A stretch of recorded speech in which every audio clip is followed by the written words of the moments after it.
আসসালামু আলাইকুম প্রিয় দর্শক, দেখতেছেন আনারসের জমি পরিষ্কার করা হচ্ছে।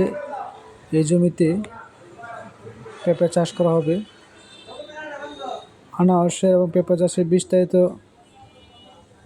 সম্পর্কে জানতে আমাদের পেজের সাথে থাকুন, ফলো দিয়ে পাশে থাকুন এবং সবার আগে আপনার কাছে আমাদের এই ভিডিওগুলো পৌঁছে যাবে। ডে বাই ডে আমরা প্রতিনিয়তই ঘুরবে এবং ইউটিউবে ভিডিও আপলোড করে থাকি।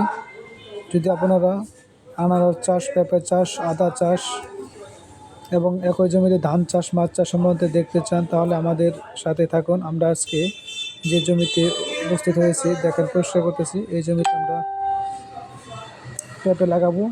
আর পেঁপের পূর্বে আমাদের এই জমিটাকে আগে পরিষ্কার করে নিতে হবে ভালোভাবে। তো সেই জন্য আমরা আনারসের মোথাগুলো পরিষ্কার করে নিচ্ছি এবং জমিতে চাষ দিয়ে ভালোভাবে শুকাবো এবং কীটনাশক দিয়ে তারপর